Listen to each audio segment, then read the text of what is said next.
let's talk about myths, baby. And I am here continuing on with our very fun, very ridiculous reading of the Argonautika. It's getting really good. You know, we're getting closer and closer to our girl. And fine, the Argonautika is not about her, but still, I'm looking forward to it. Also, I think what gets lost in all the Jason and Medea of it all is the sort of epic nature of the trip, the journey with the Argonauts on their way to Colchis. And so we really get to dive into that in this very fun reading of a very old and stuffy translation. But what can you do? To remind you where we left off, the Argonauts had just gotten through those clashing rocks, one of their more dangerous encounters, and stopped once more on a stretch of land. This one, the land of the Mariandini.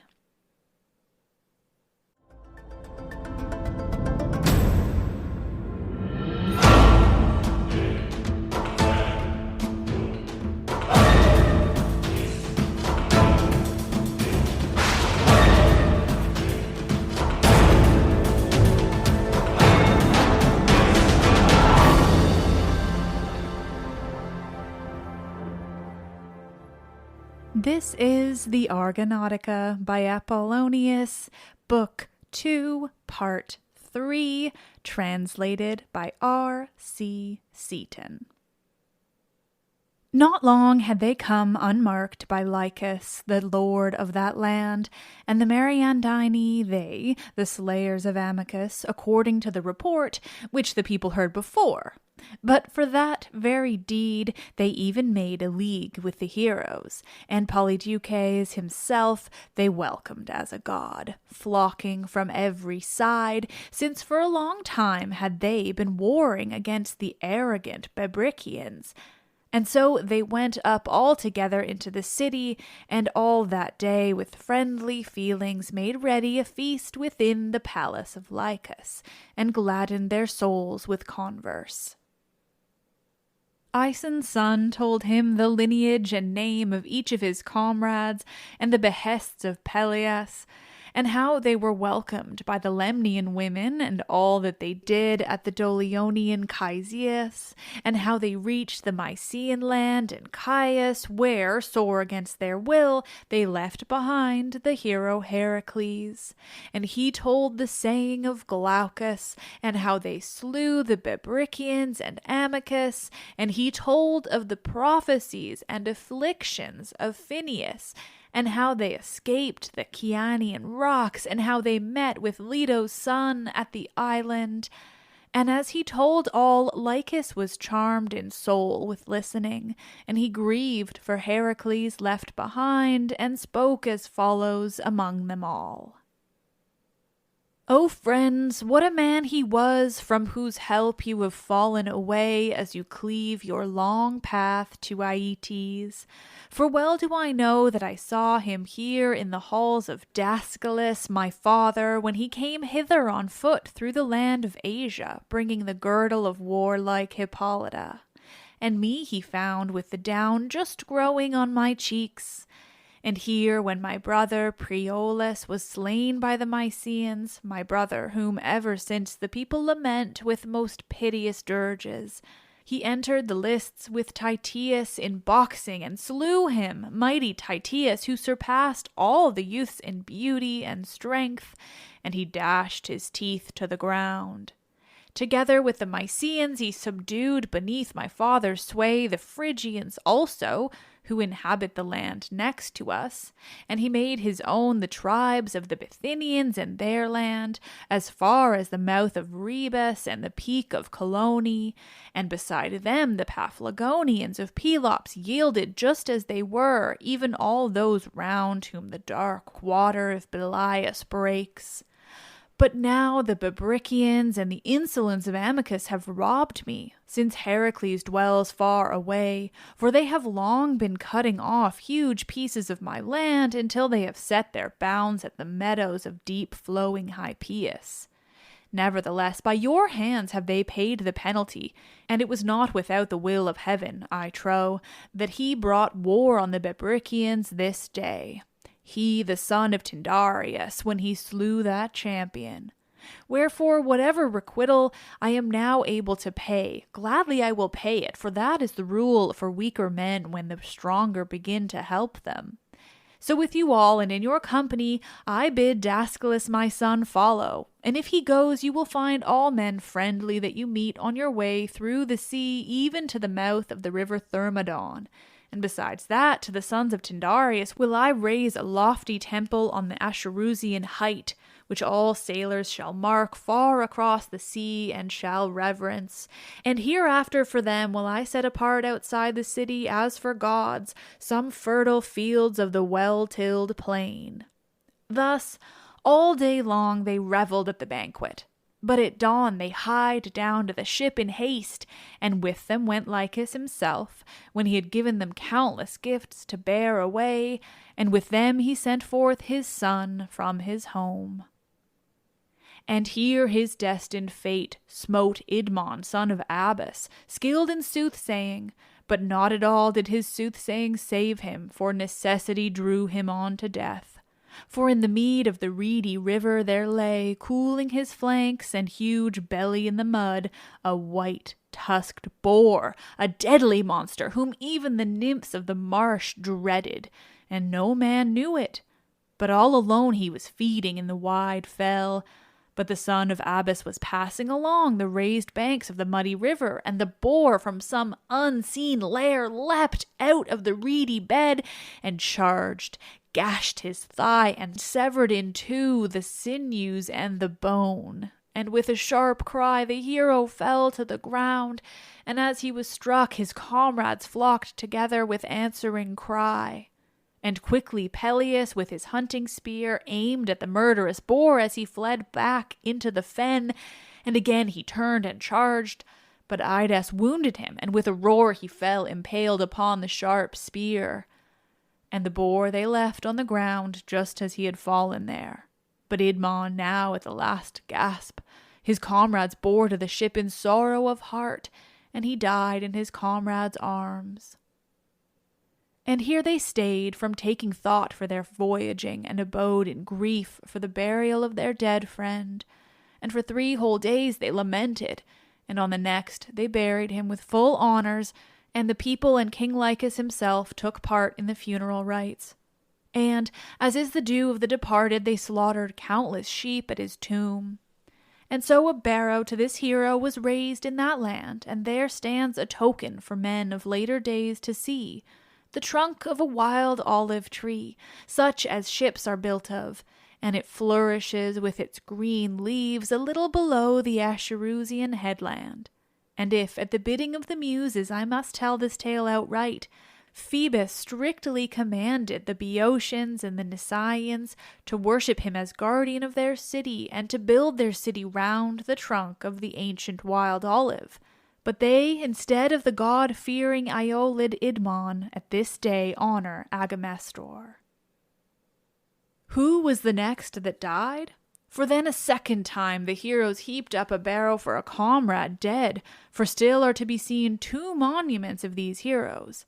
The tale goes that Typhus, son of Hagnias, died, nor was it his destiny thereafter to sail any further. But him there on the spot a short sickness laid to rest far from his native land, when the company had paid due honours to the dead son of Abas. And at the cruel woe they were seized with unbearable grief. For when with due honours they had buried him also hard by the seer, they cast themselves down in helplessness on the sea-shore silently, closely wrapped up, and took no thought for meat or drink. And their spirit drooped in grief, for all hope of return was gone. And in their sorrow they would have stayed from going further, had not Hera kindled exceeding courage in Anchias, whom near the waters of Imbrasus Astypalaia bore to Poseidon. For especially he was skilled in steering, and eagerly did he address Peleus. Son of Aeacus, is it well for us to give up our toils and linger on in a strange land? Not so much for my prowess in war did Jason take me with him in quest for the golden fleece, far from Parthenia, as for my knowledge of ships. Wherefore, I pray, let there be no fear for the ship. And so there are here other men of skill, of whom none will harm our voyaging, whomsoever we set at the helm. But quickly tell forth all this, and boldly urge them to call to mind their task. Thus he spoke, and Peleus' soul was stirred with gladness, and straightway he spoke in the midst of all. My friends, why do we thus cherish a bootless grief like this? For those two have perished by the fate they have met with, but among our host are steersmen yet, and many a one. Wherefore let us not delay our attempt, but rouse yourselves to the work, and cast away your grief. And in reply Aeson's son addressed with helpless words, Son of Aeacus, where are these steersmen of thine? For those whom we once deemed to be men of skill, they even more than I are bowed with vexation of heart. Wherefore I forebode an evil doom for us, even as for the dead. If it shall be our lot neither to reach the city of fell Aeetes, nor ever again to pass beyond the rocks to the land of Hellas, but a wretched fate will enshroud us here ingloriously till we grow old for naught. Thus he spoke, but Anchias quickly undertook to guide the swift ship, for he was stirred by the impulse of the goddess. And after him Erginus and Nauplius and Euphemus started up, eager to steer, but the others held them back, and many of his comrades granted it to Anchias. So on the 12th day they went aboard at dawn, for a strong breeze of westerly wind was blowing. And quickly with the oars they passed out through the river Acheron, and, trusting to the wind, shook out their sails, and with canvas spread far and wide they were cleaving their passage through the waves in fair weather. And soon they passed the outfall of the river Calichoris, where, as the tale goes, the Nicean son of Zeus, when he had left the tribes of the Indians and came to dwell at Thebes, held revels and arrayed dances in front of a cave, wherein he passed unsmiling sacred nights, from which time the neighbors call the river by the name of Calichoris, and the cave Aulion. Next they beheld the barrow of Sthenelus, Actor's son, who on his way back from a valorous war against the Amazons, for he had been the comrade of Heracles, was struck by an arrow and died upon the sea beach. And for a time they went no further, for Persephone herself sent forth the spirit of Actor's son, which craved with many tears to behold men like himself, even for a moment. And mounting on the edge of the barrow, he gazed upon the ship, such as he was when he went to war, and round his head a fair helm with 4 peaks gleamed with its blood-red crest. And again he entered the vast gloom, and they looked and marvelled. And Mopsus, son of Ampycus, with word of prophecy, urged them to land and propitiate him with libations.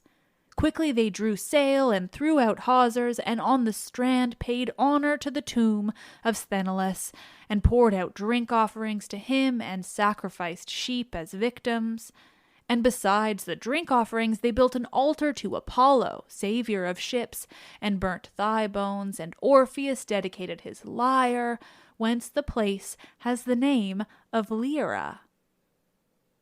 And straightway they went aboard as the wind blew strong, and they drew the sail down and made it taut to both sheets. Then Argo was borne over the sea swiftly, even as a hawk soaring high through the air commits to the breeze its outspread wings and is borne on swiftly, nor swerves in its flight, poising in the clear sky with quiet pinions. And lo, they passed by the stream of Parthenius as it flows into the sea, a most gentle river, where the maid, daughter of Leto, when she mounts to heaven after the chase, cools her limbs in its much-desired waters. Then they sped onward in the night without ceasing, and passed Sesimus and lofty Erythene, Crobialis, Cromna, and woody Kytorus. Next they swept round Caramdus at the rising of the sun, and plied the oars past long Aegialus all day and on through the night. And straightway they landed on the Assyrian shore, where Zeus himself gave a home to Sinope, daughter of Asopus, and granted her virginity, beguiled by his own promises. For he longed for her love, and he promised to grant her whatever her heart's desire might be. And she, in her craftiness, asked him virginity, and in like manner she deceived Apollo too, who longed to wed her, and beside them the river Halys, and no man ever subdued her in love's embrace. And there the sons of noble Dimachus of Tricca were still dwelling, Dilion, Autolycus, and Phlogius, since the day when they wandered far away from Heracles. And they, when they marked the array of chieftains, went to meet them and declared in truth who they were, and they wished to remain there no longer. But as soon as Argestes blew, went on shipboard. And so with them, borne along by the swift breeze, the heroes left behind the river Halys, and left behind his that flows hard by, and the delta land of Assyria. And on the same day they rounded the distant headland of the Amazons that guards their harbor. Here once when Melanippe, daughter of Ares, had gone forth, the hero Heracles caught her by ambuscade, and Hippolyta gave him her glistening girdle as her sister's ransom. And he sent away his captive unharmed. In the bay of this headland, at the outfall of Thermodon, they ran ashore, for the sea was rough for their voyage. No river is like this, and none sends forth from itself such mighty streams over the land. If a man should count every one, he would lack but 4 of 100, but the real spring is only one. This flows down to the plain from lofty mountains, which, men say, are called the Amazonian Mountains. Thence it spreads inland over a hilly country straight forward, where from its streams go winding on, and they roll on, this way and that evermore. Wherefore best they can reach the lower ground, one at a distance and another near at hand. And many streams are swallowed up in the sand, and are without a name. But mingled with a few, the main stream openly bursts with its arching crest of foam into the inhospitable Pontus. And they would have tarried there, and have closed in battle with the Amazons, and would have fought not without bloodshed, for the Amazons were not gentle foes, and regarded not justice, those dwellers on the Diontinian plain, but grievous insolence and the works of Ares were all their care, for by race they were the daughters of Ares and the nymph Harmonia, who bare to Ares war-loving maids. Wedded to him in the glens of Acmonian wood, had not the breezes of Argestes come again from Zeus, and with the wind they left the rounded beach, where the Themyscirian Amazons were arming for war. For they dwelt not gathered there in one city, but scattered over the land, parted into 3 tribes. In one part dwelt the Themyscirians, over whom at that time Hippolyta reigned, in another Lycastians, and in another the dart-throwing Cadesians. And the next day they sped on, and at nightfall they reached the land of the Chalybes.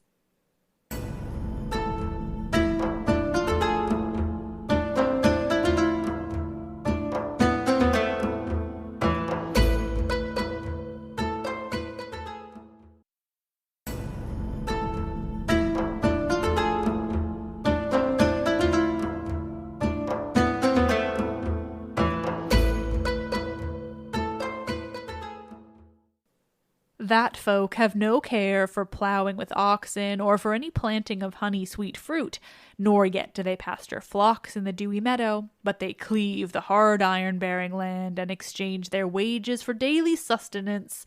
Never does the morn rise for them without toil, but amid bleak, sooty flames and smoke they endure heavy labor. And straightway thereafter they rounded the headland of the Genetinian Zeus, and sped safely past the land of the Tibarini. Here, when wives bring forth children to their husbands, the men lie in bed and groan with their heads close bound, but the women tend them with food, and prepare childbirth baths for them. Next they reached the sacred mount and the land where the Masinoki dwell amid high mountains in wooden huts, from which that people take their name. And strange are their customs and laws. Whatsoever it is right to do openly before the people or in the marketplace, all this they do in their homes. But whatever acts we perform at home, these they perform out of doors in the midst of the streets, without blame. And among them is no reverence for the marriage bed, but, like swine that feed in herds, no whit abashed in others' presence, on the earth they lie with the women. Their king sits in the loftiest hut, and dispenses upright judgments to the multitude, poor wretch. For if haply he err at all in his decrees, for that day they keep him shut up in starvation. They passed them by, and cleft their way with oars over against the island of Ares all day long, for at dusk the light breeze left them. At last they spied above them, hurtling through the air, one of the birds of Ares which haunt that isle. It shook its wings down over the ship as she sped on, and sent against her a keen feather, and it fell on the left shoulder of good Oileus, and he dropped his oar from his hands at the sudden blow, and his comrades marveled at the sight of the winged bolt. And Erybotes from his seat hard by drew out the feather and bound up the wound when he had loosed the strap hanging from his own sword sheath. And besides the first, another bird appeared, swooping down. But the hero Clytius, son of Eurytus, for he bent his curved bow, and sped a swift arrow against the bird, struck it, and it whirled round and fell close to the ship. And to them spoke Amphidamas, son of Alius. The island of Ares is near us. You know it yourselves now that you have seen these birds. But little will arrows avail us, I trow, for landing.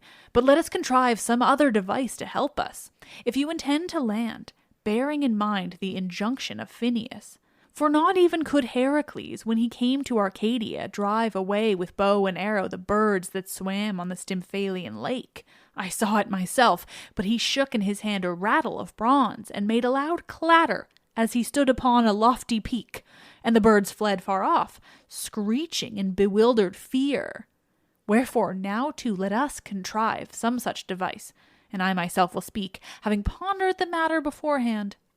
Set on your heads your helmets of lofty crest, then half row by turns, and half fence the ship about with polished spears and shields. Then all together raise a mighty shout, so that the birds might be scared by the unwonted din, the nodding crest and the uplifted spears on high. And if we reach the island itself, then make mighty noise with the clashing of shields.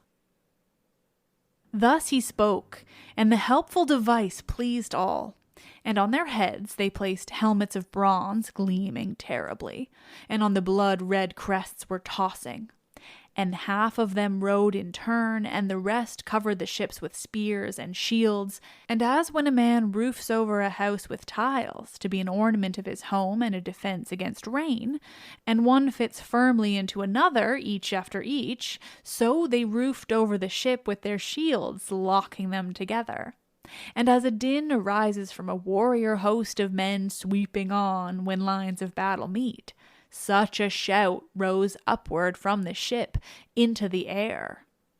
Now they saw none of the birds yet, but when they touched the island and clashed upon their shields, then the birds in countless numbers rose in flight hither and thither.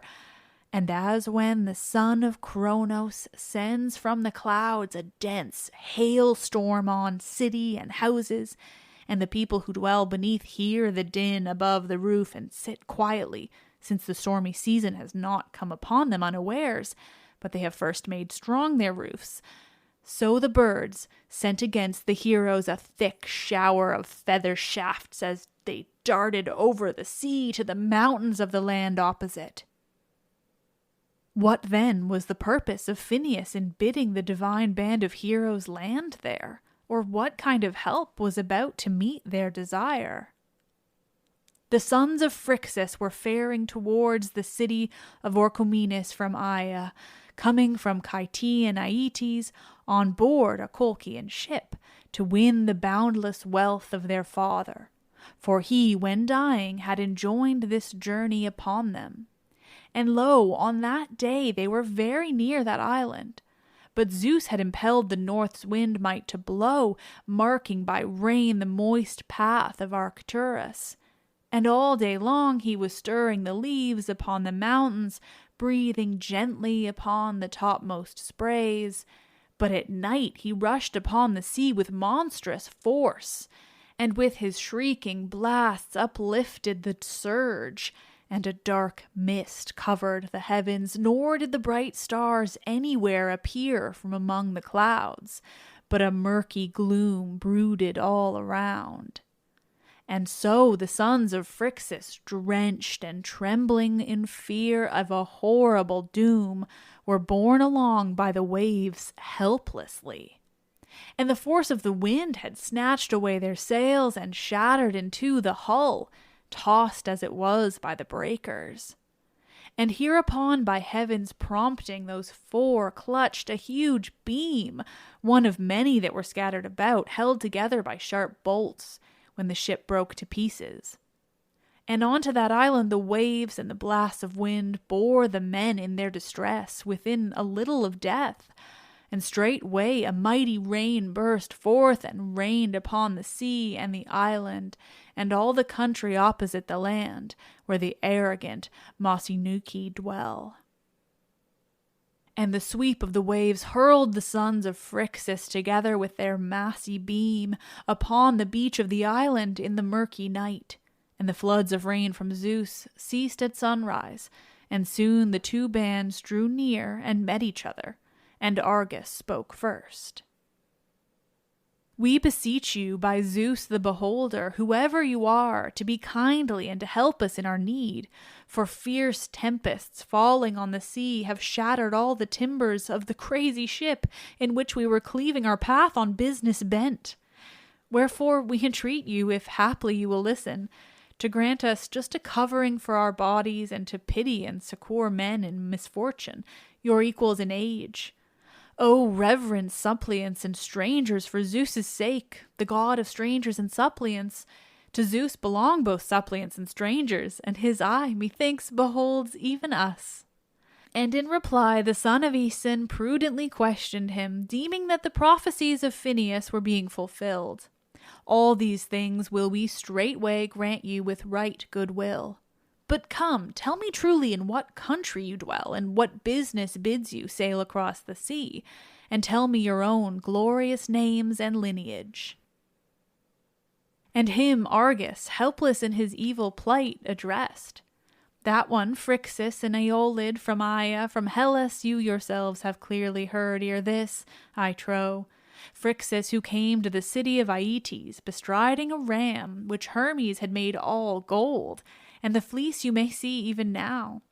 The ram, at its own prompting, he then sacrificed to Zeus, son of Cronos above all, the god of fugitives. And him did Aeetes receive in his palace, and with gladness of heart gave him his daughter Chalciope in marriage without gifts of wooing. From those two are we sprung.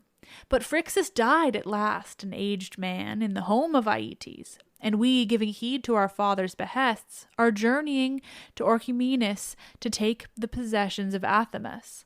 And if thou dost desire to learn our names, this is Caeticeros, this is Phrontis, and this is Melas, and me you may call Argus. Thus he spoke, and the chieftains rejoiced at the meeting, and tended them, much marveling. And Jason again in turn replied, as was fitting, with these words. Surely you are our kinsmen on my father's side, and you pray that with kindly hearts we succor your evil plight. For Cretheus and Athamas were brothers. I am the grandson of Cretheus, and with these comrades here I am journeying from that same Hellas to the city of Aeetes. But of these things we will converse hereafter. And do you first put clothing upon you. By heaven's devising, I ween, here you have come to my hands in your sore need. He spoke, and out of the ship gave them raiment to put on. Then, all together, they went to the temple of Ares to offer sacrifice of sheep. And in haste they stood around the altar, which was outside the roofless temple, an altar built of pebbles. Within a black stone stood fixed a sacred thing, to which of yore the Amazons all used to pray. Nor was it lawful for them, when they came from the opposite coast, to burn on this altar offerings of sheep and oxen, but they used to slay horses which they kept in great herds. Now, when they had sacrificed and eaten the feast prepared, then Aeson's son spoke among them, and thus began. Zeus's self, I ween, beholds everything, nor do we men escape his eye, we that be God-fearing and just. For as he rescued your father from the hands of murderous stepdam, and gave him measureless wealth besides, even so hath he saved you harmless from the baleful storm. And on board this ship you may sail hither and thither where you will, whether to Aea or to the wealthy city of the divine Orthomenus. For our ship Athena built, and with axe of bronze cut her timbers near the crest of Pelion, and with the goddess wrought Argus.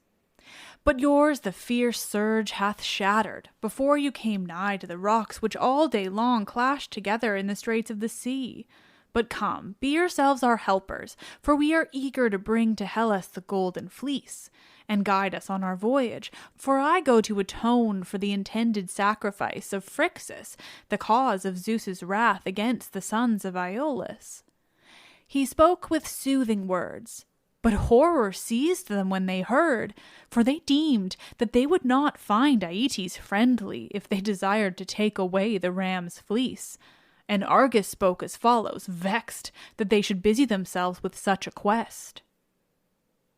My friends, our strength, so far as it avails, shall never cease to help you, not one whit, when need shall come. But Aeetes is terribly armed with deadly ruthlessness, wherefore exceedingly do I dread this voyage. And he boasts himself to be the son of Helios, and all round dwell countless tribes of Colchians, and he might match himself with Ares in his dread war cry and giant strength. Nay, to seize the fleece in spite of Aeetes is no easy task. So huge a serpent keeps guard round and about it, deathless and sleepless, which Earth herself brought forth on the sides of the Caucasus, by the rock of Typhaon, where Typhaon, they say, smitten by the bolt of Zeus, son of Cronos, when he lifted against the god his sturdy hands, dropped from his head hot gore. And in such plight he reached the mountains and plains of Nyssa, where to this day he lies whelmed beneath the waters of the Serbonian lake. Thus he spoke, and straightway many a cheek grew pale when they heard of so mighty an adventure. But quickly Peleus answered with cheering words and spoke. Be not so fearful in spirit, my good friend, for we are not so lacking in prowess as to be no match for Aeetes to try his strength with arms. But I deem that we too are cunning in war, we that go thither near akin to the blood of the blessed gods. Wherefore, if he will not grant us the fleece of gold for friendship's sake, the tribes of the Colchians will not avail him, I ween. Thus they addressed each other in turn, until again, satisfied with their feast, they turned to rest. And when they rose at dawn, a gentle breeze was blowing, and they raised the sails, which strained to the rush of the wind, and quickly they left behind the island of Ares. And at nightfall they came to the island of Philyra, where Cronos, son of Uranos, what time in Olympus he reigned over the Titans, and Zeus was yet being nurtured in a Cretan cave by the Curetes of Ida, lay beside Philyra, when he had deceived Rhea. And the goddess found them in the midst of their dalliance, and Cronos leapt up from the couch with a rush in the form of a steed with flowing mane, but Ocean's daughter, Philyra, in shame, left the spot and those haunts, and came to the long Pelasgian ridges, where by her union with the transfigured deity she brought forth huge Chiron, half like a horse, half like a god. Thence they sailed on, past the Macrones, and the far-stretching land of the Baccheri, and the overweening Sapiries, and after them the Bizeres, for ever forward they clave their way, quickly borne by the gentle breeze. And lo, as they sped on, a deep gulf of the sea was opened, and lo, the steep crags of the Caucasian mountains rose up, where with his limbs bound upon the hard rocks by galling fetters of bronze, Prometheus fed with his liver an eagle that ever rushed back to its prey. High above the ship at even they saw it flying with a loud whir near the clouds, and yet it shook all the sails with the fanning of those huge wings. For it had not the form of a bird of the air, but kept poising its long wing feathers like polished oars. And not long after they heard the bitter cry of Prometheus as his liver was being torn away, and the air rang with his screams until they marked the ravening eagle rushing back from the mountain on the self-same track. And at night, by the scale of Argus, they reached broad flowing Phasis and the utmost bourne of the sea. And straightway they let down the sails and the yard arm and stowed them inside the hollow mast crutch, and at once they lowered the mast itself till it lay along, and quickly with oars they entered the mighty stream of the river, and round the prow the water surged as it gave them way. And on their left hand they had lofty Caucasus and the Chaetean city of Aia, and on the other side of the plain of Ares and the sacred grove of that god, where the serpent was keeping watch and ward over the fleece, as it hung on the leafy branches of an oak. And Aeson's son himself from a golden goblet poured into the river libations of honey and pure wine to earth, and to the gods of the country, and to the souls of dead heroes. And he besought them of their grace to give kindly aid, and to welcome their ship's hawsers with favorable omen. And straightway Anchias spoke these words: "We have reached the Colchian land and the stream of Phasis, and it is time for us to take counsel whether we shall make trial of Aeetes with soft words, or an attempt of another kind shall be fitting." Thus he spoke, and by the advice of Argus, Jason bade them enter a shaded backwater, and let the ship ride at anchor offshore. And it was near at hand in their course, and there they passed the night, and soon the dawn appeared to their expectant eyes.